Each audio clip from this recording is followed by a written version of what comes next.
Hey y'all. So I think this is day 26 of V.E.D.A. I'm starting to lose my mind.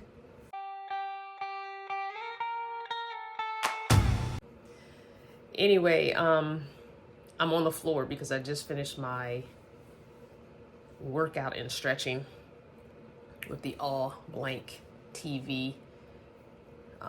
I'll link them below like I always do when I mention them. They have great in-home workouts. A lot of their workouts require no equipment. Some workouts require no standing. Some workouts require no jumping, which is good for me with my joints. But yeah, I started getting a little lightheaded and dizzy after about the 20-minute mark. So I was like, okay, we're done. And I think I'm unfortunately woke up this morning feeling real like in the throat. So I made me some tea.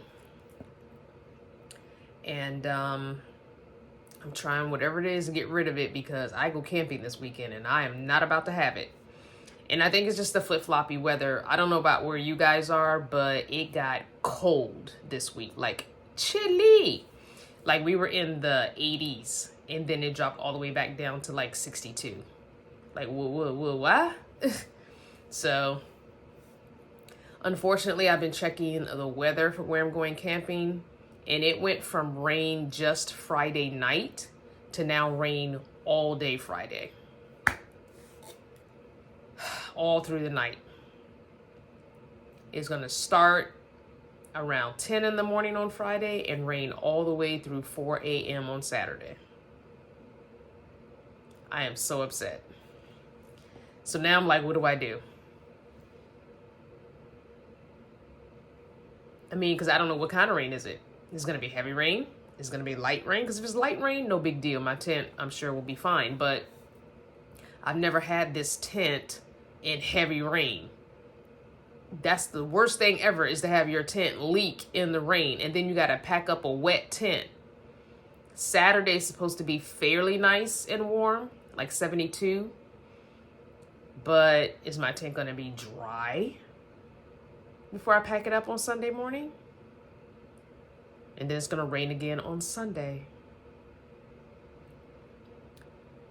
I don't know what to do.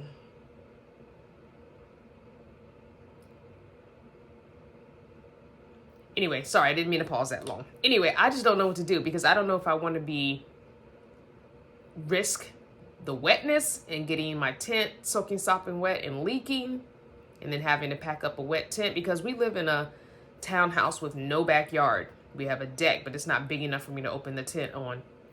So if I pack up a soaking, sopping wet tent and I need to open it up when I get home to dry it out, and it's going to be raining here Sunday too. So where do I even open it up? Do I put it in the middle of my living room? I don't have enough towels for that. Anyway, this is just what I have to decide. I have to decide if I'm going to just go ahead and go camping and see what happens.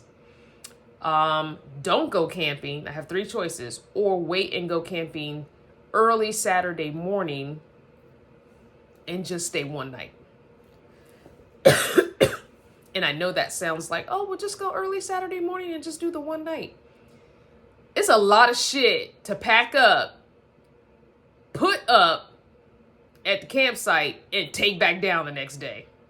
A lot of shit. It's so different when you go tent camping than when you just pull up in your rig. Even a minivan. Even a little teardrop trailer. Like, there's really no setting up. Everything's pretty much ready to go. You pull up, you might do a couple little things, and then you're done. When it comes to tent camping, there's so much to do. And yeah, I could pack the car Friday night and then husband and I can roll out really early Saturday morning. We could do that because it's only about 2 hours away, a little less than 2 hours away. We could easily do that. But to put all that up on Saturday morning and then just slightly over 24 hours later, take it all back down. Because it's not just a tent. You're not just pitching a tent and you're done. No. Like, it's several things you have to do. And all in all, to unload the car and set everything up, It takes me about 45 minutes, just under an hour. So it's like, ooh. And I have my own way of doing things, so I know husband wants to be helpful. Like he could blow up the air mattress and put the stuff on the bedding on top of that. That's great. He could do that while I set up the bathroom area and the cooking area.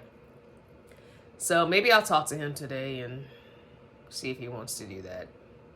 Because if he joins me, he can't even come join me if it's going to be raining all weekend because he's on the motorcycle. We only have the motorcycle in the car, and if I take the car on Friday, then he can't ride the motorcycle down after work on Friday because he's going to get soaking sopping wet. And then he has to ride it back on Sunday, so we're driving two separate vehicles. Anyway, keep watching.